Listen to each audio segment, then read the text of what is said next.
नमस्कार दोस्तों, जय हिंद, जय भारत। एक बार फिर मैं नए वीडियो के साथ आप लोगों के सामने आया हूं। और आजकल क्योंकि परीक्षाओं का दौर है, बहुत सारे बच्चे, बहुत सारे स्टूडेंट्स लगे हुए हैं प्रतियोगी परीक्षाओं के लिए। तो प्रतियोगी परीक्षाओं में एक सब्जेक्ट होता है जिसका नाम है हिस्ट्री या जिसका नाम है इतिहास। इतिहास से भी कुछ प्रश्न आते हैं और इतिहास हर एक प्रतियोगी परीक्षाओं में पूछा जाता है, ये सभी को जानकारी है। तो मैं भी कुछ इतिहास के कुछ समराइज करने के बाद यानी कि उसका एसेंस की बात करूंगा कि इतिहास को संक्षेप में समझाने का प्रयास करूंगा। मेरी अगली कुछ वीडियो इतिहास के बारे में होंगी या हिस्ट्री के बारे में होंगी। आज जो पहला लेक्चर है या पहला जो मेरा वीडियो है वो हिस्ट्री यानी कि बेसिक उसके रिसोर्स या उसके सोर्स की मैं बात करूंगा। इतिहास शब्द कहां से आया, इतिहास को कितने भागों में बांटा जा सकता है, या इतिहास में किन किन इतिहासकारों का रोल रहा। तो सबसे पहले मैं बात करना चाहूंगा ये हिस्ट्री जो है या इतिहास जो शब्द है वो कहां से आया। तो मैं आपको बताना चाहूंगा एक ग्रीक इतिहासकार थे या एक ग्रीक जो है फिलोसफर थे जिनका नाम था हेरोडोटस। तो हेरोडोटस साहब जो थे वो ग्रीक थे, हेरोडोटस। तो हेरोडोटस एक ग्रीक इतिहासकार थे और उन्होंने एक पुस्तक लिखी जिसका नाम था द हिस्ट्री। तो द हिस्ट्री से ही निकल के आपका जो शब्द बना हिस्ट्री, और हिस्ट्री को अगर हम हिंदी में कहें तो उसको बोलते हैं इतिहास। तो इतिहास का मतलब है कि जो पूर्व में जो घटनाएं हो चुकी हैं या पूर्व में जो चीजें हो चुकी हैं उसके बारे में विस्तृत रूप से चर्चा करना। तो हेरोडोटस साहब इसके फादर माने जाते हैं। तो फादर ऑफ हिस्ट्री को हम कह सकते हैं हेरोडोटस। ये क्वेश्चन कई बार पूछा जा सकता है आप लोगों से। तो ये पहला प्रश्न बनता है कि भाई इतिहास के जनक कौन है। अब हम इतिहास को जो है आज हम बात करेंगे भारतीय इतिहास की। तो भारतीय इतिहास कहां से लिया गया, कहां से हमें जानकारी मिली, मैं उसके बारे में चर्चा करना चाहूंगा। तो भारतीय इतिहास बहुत पुराना है। अगर हम बात करें तो भारतीय इतिहास को पहले मैं काल के अकॉर्डिंग अगर बांटूं, भारतीय इतिहास आपका जो है मुख्य रूप से 3 हिस्सों में इसको आप बांट सकते हो। पहला आपका जो प्राचीन इतिहास है जिसको हम ऐतिहासिक इतिहास कह सकते हैं या प्री हिस्ट्री कह सकते हैं, यानी कि प्राचीन इतिहास। मैं मोटे शब्दों में समझाना चाहूंगा, कई लेखकों ने, कई व्यक्तियों ने इसे अलग तरह से समझाने का प्रयास किया है, लेकिन अगर मैं बात करूं तो मैं प्राचीन इतिहास की बात करूंगा। दूसरा अगर मैं बात करूं तो मैं बात करूंगा मध्यकालीन इतिहास, मध्यकालीन इतिहास। इसी के साथ फिर मैं आधुनिक इतिहास की बात करूंगा। इसके लिए बहुत सारी पुस्तकें आती हैं, बहुत सारे राइटर्स हैं जिनसे आप स्टडी कर सकते हो। बिपिन चंद्रा साहब ने बहुत अच्छी पुस्तक लिखी है, वो जेएनयू के पूर्व प्रोफेसर थे और उन्होंने एक इतिहास की एक किताब लिखी है मॉडर्न हिस्ट्री के ऊपर। तो आप अगर डिटेल में पढ़ना चाहते हैं तो उस पुस्तक को भी आप पढ़ सकते हैं। खासतौर से जो यूपीएससी की तैयारी कर रहे हैं वो छात्र इस पे जा सकते हैं। तो मैं क्योंकि मोटे तौर पे 3 तरह से इसको क्लासीफाई कर रहा हूं, अब मैं बात करूंगा ये प्राचीन इतिहास की बात। जो प्राचीन भारतीय इतिहास है कहां से शुरू होता है। आप लोगों को सबको पता होगा कि मनुष्य जो है वो लाखों साल पहले यानी कि होमो सेपियंस, मानव को हम कह सकते हैं होमो सेपियंस, जो उसकी जाति है, प्रजाति है, उसको हम होमो सेपियंस नाम से जानते हैं। और लगभग 65,000 साल पहले अफ्रीका से, यानी कि हम इतिहास की अगर बात करें, जो हमें जो है काफ़ी चीज़ों से, काफ़ी पुस्तकों से हमें जो चीज़ें मिलती हैं वो लगभग 65,000 साल पहले, 65,000 साल पहले आधुनिक मनुष्य या होमो सेपियंस जो है वो अफ्रीका से भारतीय उपमहाद्वीप में आया। भारतीय उपमहाद्वीप मतलब भारत, श्रीलंका, अभी वर्तमान में पाकिस्तान, बांग्लादेश, बर्मा, अफगानिस्तान, ये जो आसपास की जो कंट्री हैं इसे हम बोल सकते हैं भारतीय उपमहाद्वीप। तो ये भारतीय उपमहाद्वीप में लगभग 65,000 साल पहले अफ्रीका से होमो सेपियंस भारत उपमहाद्वीप में पहुंचा। तो उसके लगभग यानी कि हम 65,000 साल पहले अफ्रीका से भारत में लोग आए और लगभग 30,000 साल पहले जो दक्षिण एशिया, यानी कि हम कह सकते हैं जो दक्षिण एशिया है, यानी कि जो भारत का जो भारतीय उप महाद्वीप है, उसके जो दक्षिण भारत है, दक्षिण भारत में 30,000 साल पहले उसने अपना जो है रहना सहना शुरू किया। अब उसकी सभ्यता फिर आगे चलती गई। आगे चलने के साथ साथ लगभग जो अब हम इतिहास की जो बात करते हैं, लगभग 6500 वर्ष पूर्व या 7,000 साल पहले जो हम बात करते हैं भारतीय इतिहास के परिप्रेक्ष्य से, हम उसकी चर्चा करते हैं। और क्योंकि आपको पता होगा कि बहुत सारे रिसोर्सेज हैं, बहुत सारे सोर्सेज हैं जिनके आधार पे हम इतिहास का वर्गीकरण करते हैं, जिनके आधार पे हम इतिहास के साक्ष्य जो है कई बार देते हैं। जैसे हम बात करें लेखकों की, बहुत सारे इतिहासकार हुए हैं जिन्होंने अपनी अपनी पुस्तकें लिखी, उन्होंने अपनी पुस्तकों के बारे में बताया। प्राचीन इतिहास के बारे में अगर हम बात करें तो हमारे वेद पुराण, इनके बारे में हम जो हमें चीज़ें मिली हैं उनके आधार पर, या कुछ आलेख, या जो मतलब आपके कुछ इस तरह की चीज़ें हैं जो पुरातत्व जो एक विभाग होता है उसमें खुदाई में जो चीज़ें हमें मिली, तो ये सारी चीज़ें मिलके जो साक्ष्य हमें मिले, हम के उसके आधार पर हम इतिहास की बात करते हैं। तो अगर मैं बात करूं तो जो प्रागैतिहासिक काल है या प्री हिस्ट्री है, वो लगभग 3300 वर्ष पुरानी है। लगभग 3300 वर्ष पुरानी जो है आपकी प्री हिस्ट्री की हम बात करते हैं। उसमें भी अगर हम बात करें एक पाषाण काल की, या अगर हम दुनिया के परिप्रेक्ष्य से बात करें तो स्टोन एज जो है, यानी कि पाषाण काल, पत्थरों का टाइम, यानी कि पत्थर, पहले मनुष्य ने कैसे उसका प्रोग्रेस हुई, कैसे उसने अपना डेवलपमेंट किया, यानी कि उसने सबसे पहले अपना शिकार करने के लिए पत्थरों से हथियार बनाना सीखा। तो पाषाण काल, जो पाषाण काल की हम बात करते हैं, वो इतिहास लगभग 7,000 से वर्ष से पुराना इतिहास है, से पूर्व। उसके बाद उसने थोड़ा सा अपने आप को डेवलप किया। उसके बाद हम बोलते हैं कांस्य युग या कांस्य काल, यानी कि उसको हम एक तरह से कह सकते हैं ब्रॉन्ज एज। ये आपका हो गया स्टोन एज, ये आपका हुआ ब्रॉन्ज एज। और ये जो इतिहास है, यानी कि ये लगभग 3000 वर्ष पुराना इतिहास है। 3000 यानी कि 7000 के बाद का और 3000 वर्ष से पूर्व का। इस जो ये प्राचीन काल का इतिहास है वो पाषाण काल से कांस्य काल की हम बात कर रहे हैं। और भारतीय इतिहास की मैंने बात की कि लगभग हमारा जो इतिहास है वो 6500 वर्ष से पुराना इतिहास है। और अगर हम आगे बढ़ें तो उसके बाद आपकी वैदिक सभ्यता, यानी कि कुछ आपके जो पश्चिमी देशों के जो लेखक हैं या जो इतिहासकार हैं, उन्होंने भी दावा किया है कि भारत में जो खास तौर से उत्तर भारत के जो लोग हैं, वो कहीं ना कहीं उनका जो समय है वो कहीं ना कहीं वो कनेक्टिविटी उनकी मध्य एशिया या यूरोप से भी है।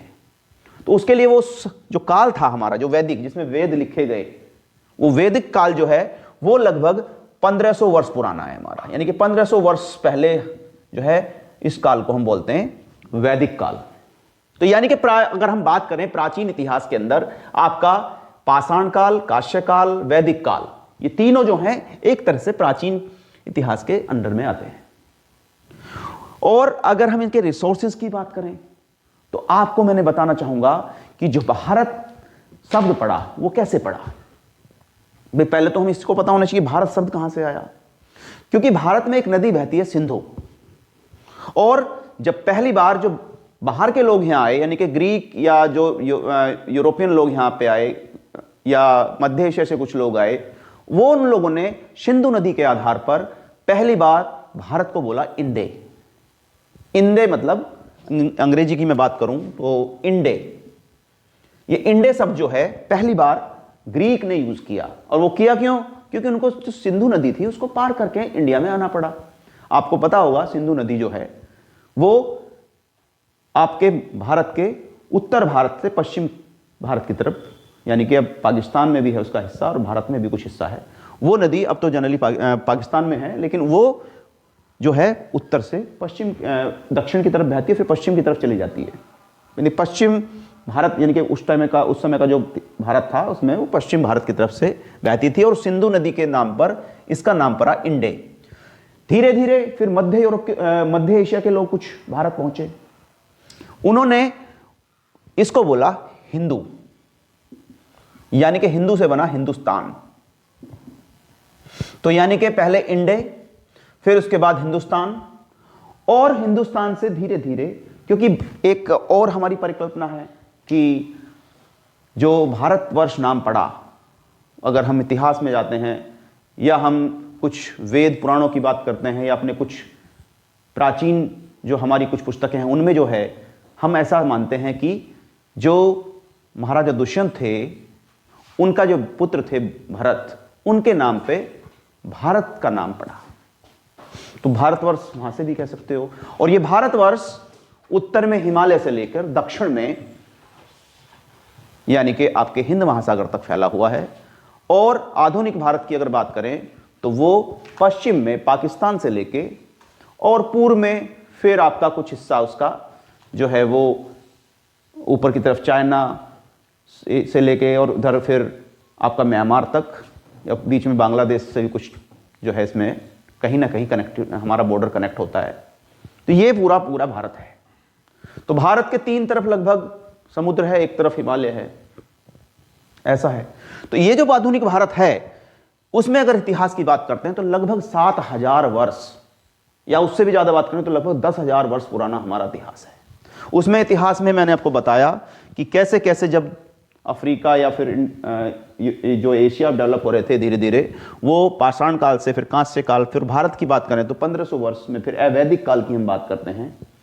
उसके बाद अगर हम बात करें भारत में कौन कौन सी नस्लें हैं या बहुत कौन सी जो हैं, यानी कि इसमें जो कौन कौन से व्यक्ति किस स्पेसीज के हैं, तो जैसे हम बात करें तो जनरली भारत के जो लोग हैं वो प्रोटो ऑस्ट्रेलॉयड एक नस्ल है, उसके लोग भारत में रहते हैं। या अगर हमारी जीन्स की हम बात करें, हमारे डीएनए की बात करें, या फिर एक होती है निग्रोइड, जो निग्रो होते हैं बेसिकली, उनका भी कुछ ना कुछ कनेक्टिविटी भारत की नस्ल से है। निग्रोइड, एक मंगलोइड जो मंगोल लोग होते हैं, क्योंकि लोग बीच बीच में आते रहे ना भारत में, ऐसा नहीं है कि सभी लोग यहीं के निवासी थे। बीच बीच में हमारे कुछ हजार वर्ष पहले कुछ लोग बाहर से आए, मध्य भारत से, मध्य एशिया से आए, या कुछ ग्रीक या इधर साइड से कुछ लोग आए, वो धीरे धीरे यहीं बस गए, तो उनकी नस्लें कहीं ना कहीं ऐसे बीच में मंगोल आए, तो इन सब लोगों ने अपना यहाँ पर निवास बनाया और धीरे धीरे भारतीय जो जाति है वो मिक्स हो गई। तो हम ऑस्ट्रेलॉयड, निग्रोइड, मंगलोइड, इन सब का एक तरह से कह सकते हैं। और इसका जो दावा किया है वो पहली बार क्रिस्टोफ, एक जर्मन इतिहासकार हैं क्रिस्टोफ सेलियरस, उन्होंने इसका जिक्र किया है। तो ये चीजें हो गई आपकी।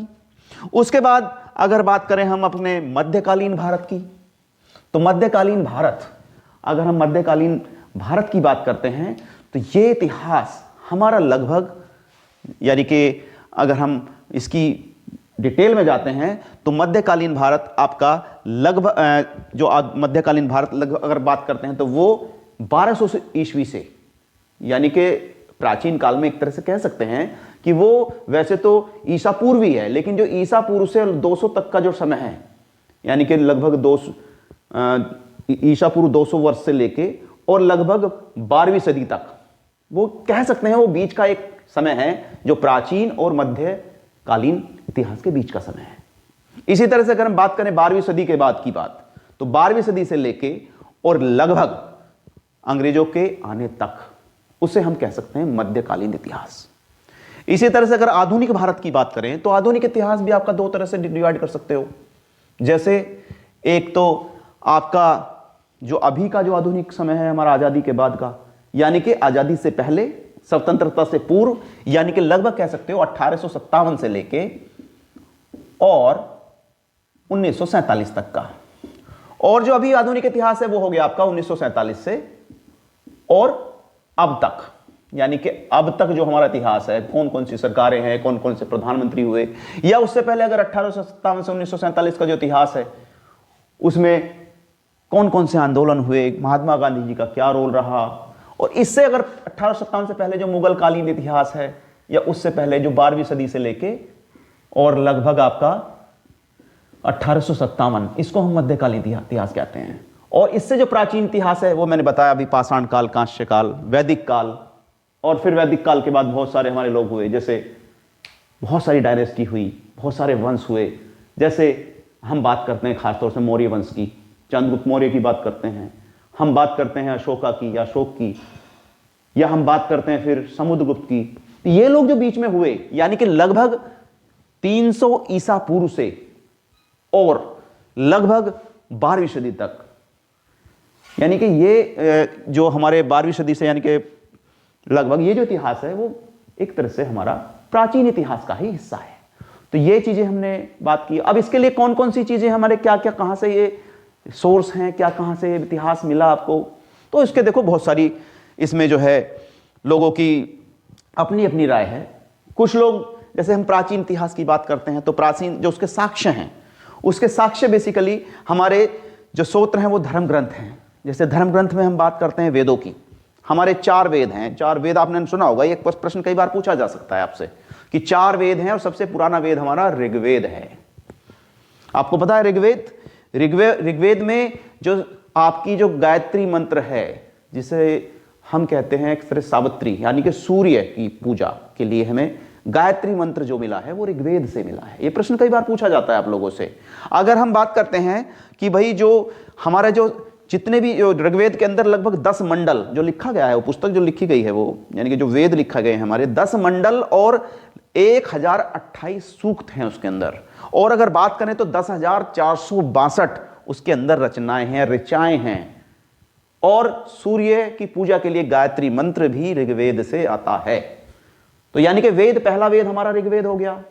दूसरा वेद की अगर बात करें तो इसमें यजुर्वेद एक वेद है, यानी कि दूसरा वेद है। और उसमें जो है यज्ञ कैसे करते थे पहले लोग, यानी कि उसमें अश्वमेध यज्ञ का नाम आपने सुना होगा।